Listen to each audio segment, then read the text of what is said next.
السلام علیکم ورحمۃ اللہ۔ اپنی آمدن بڑھائیں کے سلسلے کی آج 8ویں نشست ہے، جس میں ہم دوسرے پورشن کی طرف جائیں گے، اور اس پورشن میں ہم نے یہ طے کیا ہے کہ انکم جنریٹ کرنی ہے۔ یعنی پہلے تو ہم اخراجات کے توازن کا سلسلہ ختم کر رہے ہیں، تو انکم جنریٹ کرنے کے لیے بھی 20 نمبر ہیں، لیکن اس پورشن کے پھر دو چھوٹے جز رکھے ہیں۔ ایک تو ان لوگوں کے لیے رکھا ہے جن کے پاس انکم ہے ہی نہیں، بے روزگار ہیں، اور وہ اپنی یعنی ڈھونڈنا چاہتے ہیں اپنی انکم کوئی اسباب رزق کا۔ اور دوسرا پورشن پھر ان لوگوں کے لیے ہے جن کی پہلے سے کوئی جاب تو ہے یا کوئی بزنس ہے، لیکن اس میں تنگ دستی ہے اور وہ اس کو تھوڑا بڑھانا چاہتے ہیں۔ تو یہ دو الگ الگ ہیں، لیکن اگر آپ اس پورشن میں صاف ظاہر ہے یا آپ اس پورشن میں یا اس پورشن میں، تو اگر آپ بالکل بے روزگار ہیں تو اس کے لیے 5 سٹیپ ہیں اور اس کے 20 نمبر ہیں، اور اگر آپ کے پاس کوئی روزگار ہے تو اس کے آگے پھر 3 سٹیپ ہیں، اس کے بھی 20 نمبر ہیں، اور اسی طرح سے آپ اسیسمنٹ کریں گے۔ اچھا، ایک ضروری بات یہ نوٹ کیجئے کہ ہم نے اس تھمب نیل کا نام رکھا ہے اپنی آمدن بڑھائیں۔ مسئلہ وہی اردو والا ہے کہ وہ صحیح مفہوم بات کا ادا نہیں ہو سکتا۔ انگلش میں اس کو میں نے جو عنوان دیا ہے وہ ہے upgrade the income, upgrade your income.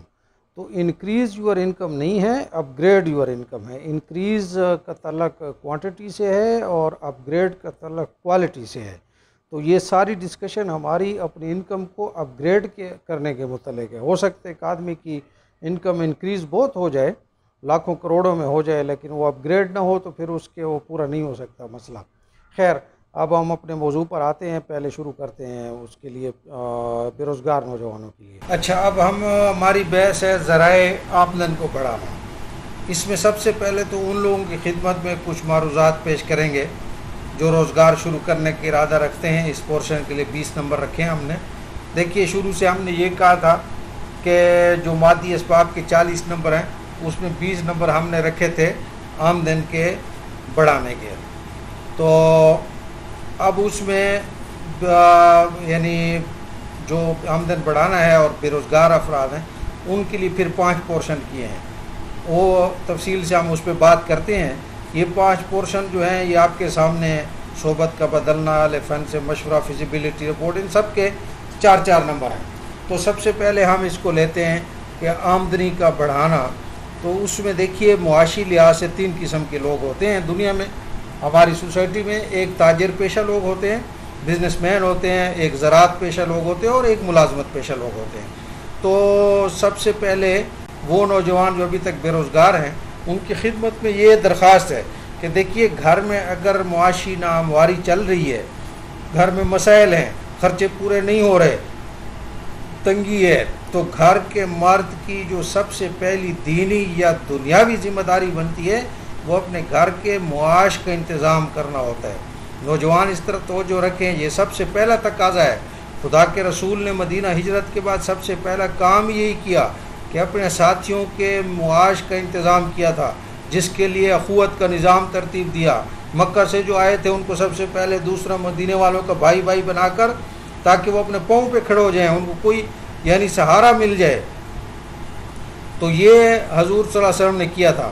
جو لوگ بازار کو سب سے بدترین جگہ کہتے ہیں، وہ لوگ آپ کو یہ نہیں بتائیں گے کہ مسجد نبوی کی بنیاد رکھتے وقت حضور صلی اللہ علیہ وسلم نے اپنے اساس مدینہ کے بازار کا لے آؤٹ بھی خود دے دیا تھا، اور فرمایا تھا ھذا سوقنا، یہاں پہ ہماری مارکیٹ بنے گی مسجد کے ساتھ۔ چنانچہ اگر گھریلو بجٹ تنگی کا شکار ہے تو نوجوانوں کو چاہیے کہ اصرار کر کے زبردستی اپنے گھر کا کماؤ سمود بنے۔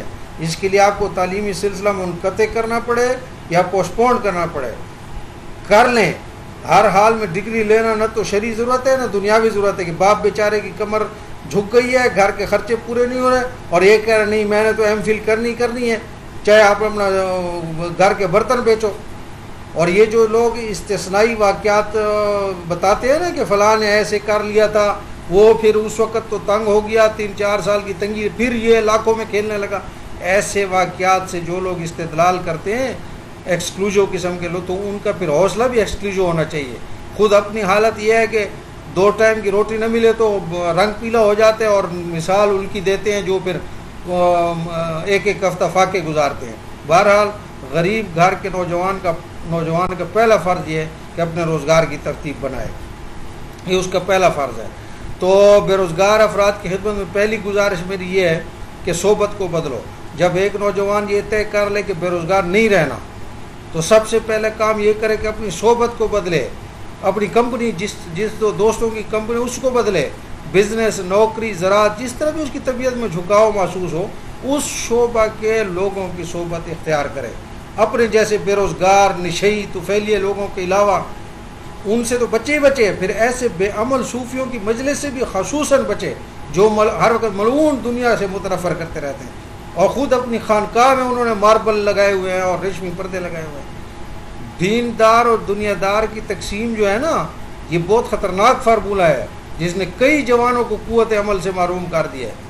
اور آپ میرے اس چینل پر سب سے پہلی ویڈیو یہی دیکھیں گے، میں نے اس میں سب سے پہلی جو 2 ویڈیوز دی تھیں وہ دین اور دنیا کی تقسیم کے بارے میں دی تھی، اس کو بھی ملاحظہ کر لیں۔ تو خلاصہ یہ ہے کہ پہلے بے روزگار افراد کے لیے سب سے پہلی گزارش یہ ہے کہ اپنے حلقہ ایسے لوگوں کا حلقہ اختیار کریں جو باہمت ہوں، اور ایسے لوگوں کی نشانی یہ کہ ہر وقت شکوہ شکایت نہیں کرتے رہتے کہ او جی حکومت نے یہ کیا، فلاں نے یہ میرے لیے نہیں کیا۔ سیلف میڈ لوگ اور میڈ لوگ جو ہوتے ہیں ان کی نشانی یہ کہ ایسے لوگ پدرم سلطان بود کے گیت نہیں گاتے کہ میں ہمارے ایسے تھے ایسے، وہ اپنی بات کرتے ہیں۔ اور ایسے لوگوں کی صحبت اختیار کریں جو یا تو خود برسر روزگار ہوں یا کم از کم پھر آپ سے اگلے سٹیپ پر ہوں۔ اچھا، دوسری گزارش بے روزگار افراد کی خدمت میں کہ آپ مشورہ کریں اہل الرائے سے۔